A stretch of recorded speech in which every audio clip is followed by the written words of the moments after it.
welcome back to our channel. I'm Heidi with the Minimalist Homeschool and we're happy to have you here. I want to share a little bit about Purim or Purim. Purim, I think, is what most people probably are used to hearing it called, but of course, whenever you're talking about words that come from a different language other than our modern English language, there are different ways to pronounce it. So Purim is usually what our family calls it, or Purim. But it is actually starting tonight, Wednesday evening. All Jewish festivals go off of a lunar calendar. So everything starts at sundown and goes until sundown the next day. So starting tonight, Wednesday night at sundown, and going into Thursday evening at sundown, we are celebrating Purim.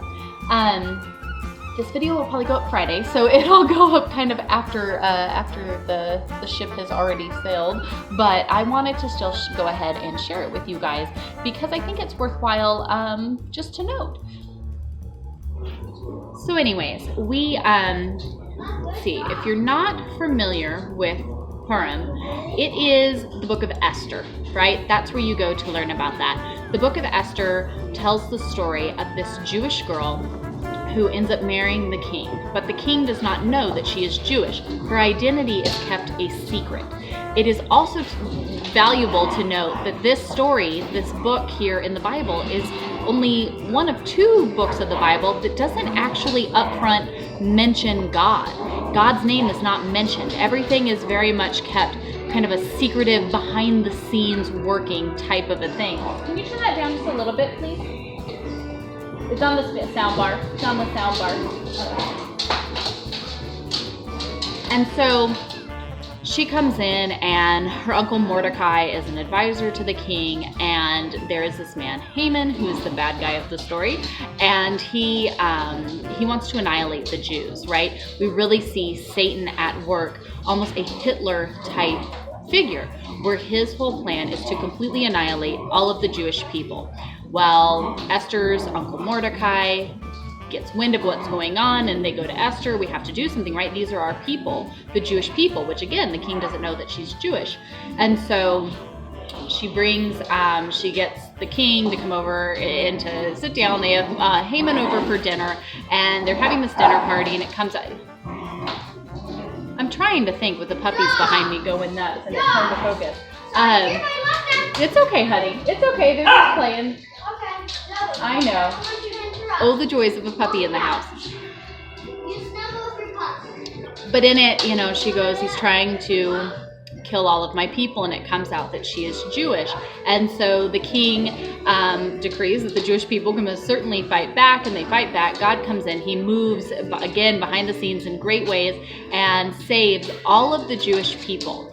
And this great way in which the Jewish people were to be killed, instead Haman is killed. And the Jewish people rejoice, and great celebration is had throughout all of the land, because they, in this one day that they should have been completely and utterly annihilated, instead the tables have turned, and God has protected his people. They have won, and they will continue to go on. And so Purim is this great time of celebration now on this date that the Jewish people were kept alive. And obviously the importance here for us as Christians, well, will you turn that down a couple more? I know, it's really loud. Modest, you need to hold on a second. We're trying to do a video. Thank you. And you guys, I'm getting this killer headache, and nothing seems to be stopping it this morning. So I'm struggling to keep my thoughts focused, and puppies and everything. It's a little too much overload right now. So sorry if my story didn't make sense. Go and read the book of Esther. That I probably misspoken things. I'm sorry, but that will clear it up. Anyways, exciting time to celebrate as Christians. Obviously, if the Jewish line would have ended, if Satan would have been successful through Haman to annihilate all of the Jews on this date, where would the Messiah come from? There would have been no birth of Jesus. There would have been no Savior to bring us Gentiles, to graft us into this tree. None of this would have happened. So to stop and realize that's why today is so special, yes. So that's why it is so exciting as Christians to stop here at this date and to understand what is so awesome about Purim. So there are great traditions that the Jewish people have of how they celebrate this day, almost like a Jewish Halloween. They dress up, they party, they go all out and celebrate, drink a little too much, and do all of these things because Zoe, good grief, because this was the date that they were to be annihilated. But for us as Christians, we're Gentiles. We are not Jewish. We were not raised in any of these things, not Jewish that we know of.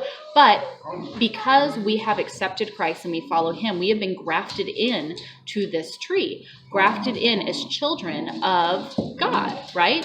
His people, the Israelite people. We are now the adopted children that have come in. So obviously, it's still a very important thing to get excited about and celebrate the thankfulness that the Jewish people have lived on, that God's perfect plan is still at work and still coming, that Jesus was able to come from this line, the tribe of Judah, and to live, to die as our perfect sacrifice. We'll be getting into Passover soon, which we'll do a whole series on. And then the fact of knowing that he's coming again soon. You guys, stop. Hey.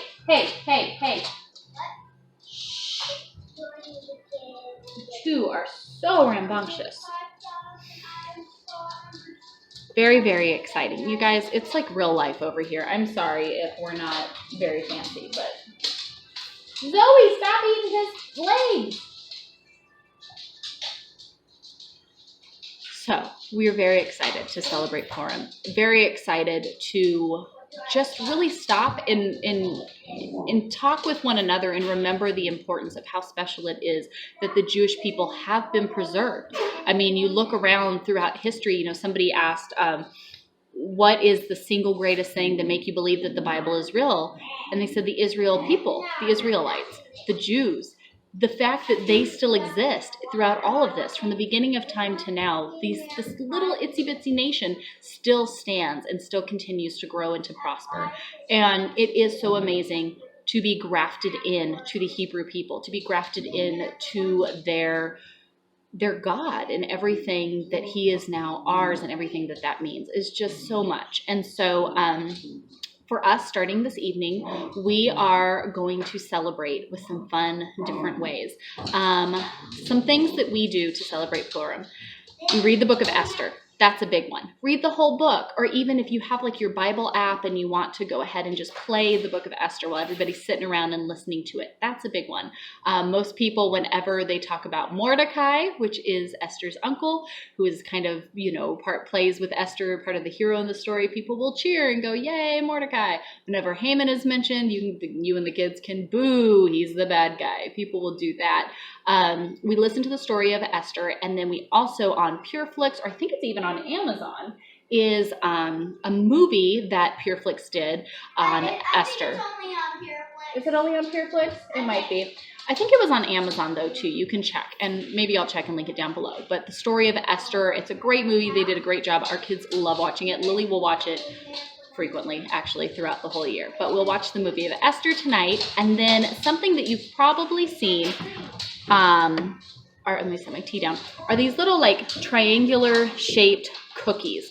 Hamantaschen is what they're called. And they're usually a little pastry, a little cookie. It's like triangular. The sides are kind of folded up and there's usually something inside, a preserve or chocolate, or some people put like Nutella, something like that, but down inside of the cookie. So tonight, for dinner, we're actually going to make Hamantaschen pizzas for dinner tonight because, again, the festival starts at sundown. So we're going to make our Hamantaschen pizzas for dinner tonight, watch the movie Esther, and then tomorrow, all throughout Purim, we will kind of just celebrate and have a fun day. We'll make Hamantaschen cookies. We'll probably watch Esther over again. We will read the book of Esther and kind of just have a fun day with nothing else in the plans of just excitement and celebration that we are so thankful that God is so good, that his people have been preserved, that he is sovereign, that he is ruling over everything. And through these Jewish people, through his people, we get to be grafted into this family and we get to see this whole picture that he is working out throughout time. And it's just such an exciting thing to do. Again, like Hanukkah, Purim is not one of the 7 biblical feasts that God gave out, but it is a day of commemoration, a day of dedication, just like Hanukkah was to dedicate some time to remember the Maccabees and what they did, this is kind of that same type of a thing. So yes, not one of the 7 biblical feasts per se, but still a fun kind of dedication memorial day to have. So we're going to do that. Brandon and I will not be drinking until the point of drunkenness or anything like that I know is very big in Jewish tradition. We will not be doing that, but just a time to kind of have some fun and to commemorate these things. Have little traditions and things to look forward to. Our family does not celebrate any longer the kind of normal Christian American holidays, but these ones are fun. It's something fun to do. We really enjoy Hanukkah, we really enjoy Purim, and then of course we really enjoy all of the 7 biblical feasts that we do. A lot of stuff where I'm getting tackled by puppies again. So I will share with you guys kind of the Hamantaschen and the different things that we're doing, and thought it would be something worth noting. I usually get asked questions about stuff like this, so we wanted to make sure that we shared it with you all. Another big part of Purim, which I forgot to mention earlier, now that I don't have puppies fighting behind me and my head isn't pounding quite as badly as it was, I've been able to think. The other big part is part of the celebration after the Jews were able to fight back against everything that Haman was trying to do with, having them annihilate, the fact that they were able to fight back, and then they impaled Haman. They celebrated. They celebrated with the giving of food, of giving food to one another, of helping the poor. And so that is a big part in the tradition and in the story when you read Esther, of giving food, of celebrating, of giving to the poor. And so that is also part of the celebration with this. We are going to have friends over tomorrow, so we want to celebrate with them. We're going to make the Hamantaschen to share with them, to give them food and enjoy and celebrate, and then to take the same way and take resources that we have and give to others, so that way we are giving to the poor, giving to others, and helping out in whatever ways that we can. Traditionally, food baskets and things like that are made and taken and given to other people. And so obviously the celebration, the retelling of the story, all of that is super important, but then turning around and giving to others and sharing this amazing news, right? That the Jewish people were preserved, that they were saved, they were not annihilated, not when this happened, not when Hitler tried, not when any other time that it's been tried throughout all of history, and it won't happen again when the Antichrist tries to do the same thing to them in the end, but God will preserve a remnant, and through that remnant, He brought us the Messiah, Jesus Christ. Through that remnant, He will bring them through the great tribulation that is to come, and then we will all get to celebrate together with Jesus here on this earth when He returns and when we return with Him. So other part of it that's really super exciting, and we're really excited to get to share that with friends and with anybody else that we come in contact with that we can go and give to, which is a really exciting part of it, that we want to make sure we are always focusing on how do we love others, how do we serve others. It's not just about ourselves and us having fun, but how are we serving and doing for others. Biggest part in our everyday lives, especially when you have a super fun celebration with this, and that's a big part of it that's all put together. Are you looking for chickens? Okay, cute side note, Olivia says, chi, chi, chi, chi. Just this way she says it when she's looking for the chi, chi. Are you looking for chickens? She goes around to the windows and the door and into her brother's room, because that's where the brooder of the baby chicks is. And she goes, chi, chi, chi, chi, looking for the chickens. Of course, now she's not doing it because I'm trying to get her to do it. Chi, chi. It's the cutest thing ever. So, side note that you had to know, but we're going to go, Lily and I are going to run to the store, get the last ingredients that we need, so that way we can make our Hamantaschen little pizzas tonight, and then have everything. We'll probably make some cookies tonight and then some cookies tomorrow too. So we're going to go grab our ingredients so that we can have fun and make some Hamantaschen cookies and get ready to celebrate Purim tonight. All right, so excuse the messy kitchen, but I want to share with you guys, we're going to get ready and make some Hamantaschen little pizzas for dinner, and then we're going to make some Hamantaschen cookies tonight. Tomorrow, because tonight's sundown, Purim officially starts, and it'll go through tomorrow, so tomorrow we will get up and make more cookies, I am sure, because I highly doubt any of these are going to last and still be around tomorrow when our friends come and we get to share with them. We will also pull up the Esther movie, which I will link down below on Amazon. It is on Amazon Prime. I did check it, and we will watch that tonight. And then I got Daddy and I a bottle of just cheap champagne, and for the kids a sparkling grape juice. So that way tonight, as sundown sets in, we can eat our Hamantaschen cookies and pizzas and watch Esther and toast one another for this excitement that the Jewish people did survive. Haman did not get to annihilate all of them, and because of that, the Messiah came through the line just as God had set since day one, and the excitement we have in that we now, through God's Son and the sacrifice of Jesus's life, that we get to be grafted in and get to be a part of this. So for our Hamantaschen cookies, I got just a simple dough recipe online. It's almost kind of like a sugar cookie, shortbread sugar cookie type thing. We got some fun sprinkles. These have all kinds of different shapes and goodies in them. So we got some sprinkles. We also got a raspberry preserve that we are going to put, yep, I'm up here, that we're going to put in some of them. For the other ones, we got a mixture. You got more eggs? We got a mixture of various chocolate chips. We got white, dark, and milk chocolate to put in the centers of some. And then another idea we had is we got a Twix bar that we are going to break up into small pieces and try a couple of them where we put the candy bar in the center and then fold up the sides. So you make the dough. Again, it's like a shortbread sugar cookie type dough.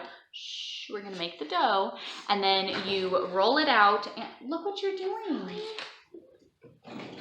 Your brother's going to... Sorry. Can I help make it? And then you cut out, we're going to use the lid from the mason jars. You cut out circles, put the filling on the inside, and then fold up the corners to make that triangular shape. There's many different traditions as to why they use these cookies. I kind of like the idea, and it probably sounds actually the most plausible, is that a tradition they had was to cut the ears off of the people that they were executing, and so when they impaled Haman, that they quite possibly cut off his ears and then celebrated with these cookies. So again, boo bad people that don't want God's people to exist, and yay God for letting his people continue to exist in preserve a remnant. So that's what we have for our cookies. For our dinner, I went ahead making it super simple on myself, not overcomplicating it because I am known to do that. I just got Pillsbury already made pizza crust.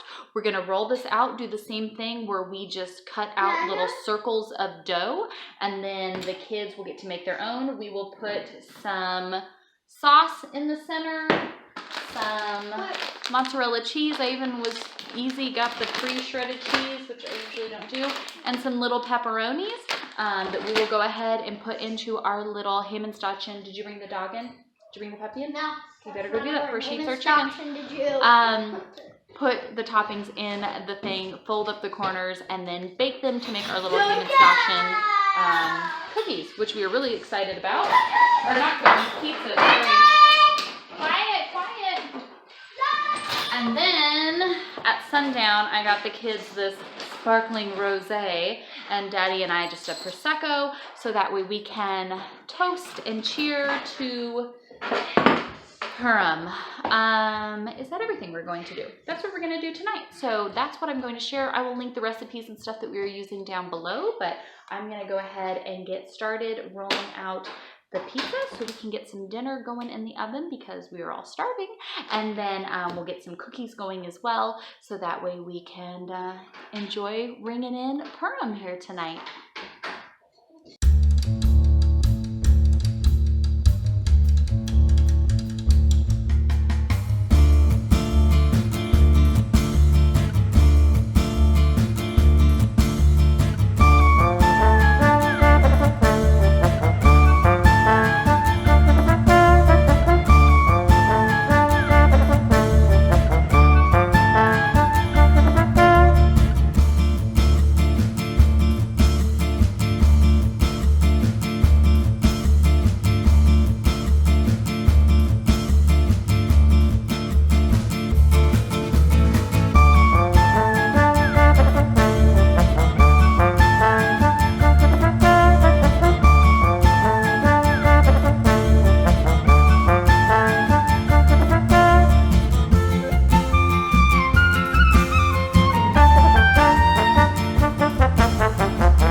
pizza dough to try to fold up into the Hamantaschen shape. Yep. Doesn't work. If you want to do this, do homemade dough because the pre-made really stinks. Didn't work so well. But we have our cookie dough ready. So, Pickle, you want to come over here? We'll make some cookies.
All right, evening going into Purim. We have enjoyed our drink. We have enjoyed our cookies, which turned out delicious. The pizza with the pre-made dough did not hold up the shape, but it tasted delicious. Cookies are super good. What's your favorite mix? Sprinkles, chocolate, or jam? Chocolate. Sprinkles, chocolate, you? I haven't tried the jam yet, so I can only say sprinkles and chocolate, but I'm a little scared to try the jam. So Yeah. sprinkles and chocolate. Will you go see where the baby went, Virginia? Because I think she's in the bathroom. But anyways, we are enjoying our Purim. The Esther movie is not on Amazon. That was a lie. I thought it was. It was not. And PureFlix will not work for us. So we didn't get to watch that. But tomorrow is a new day. Tomorrow, enjoy the whole day of Purim. I will probably end up recording a little bit more of that and sharing it with you. But either way, we are staying up, enjoying our evening, eating way too much food. And eventually we'll wrangle all of these kids and get them to bed. Although, I don't know. We usually don't eat much junk, so I don't know how much. All the kids, we have like half-eaten cookies all on the plate because nobody could finish eating. I can. Okay, Travis could, but he's a different story. So anyways, happy Purim. We are enjoying it and hope you guys enjoyed kind of checking out and seeing what we do. Thanks for hanging out with us.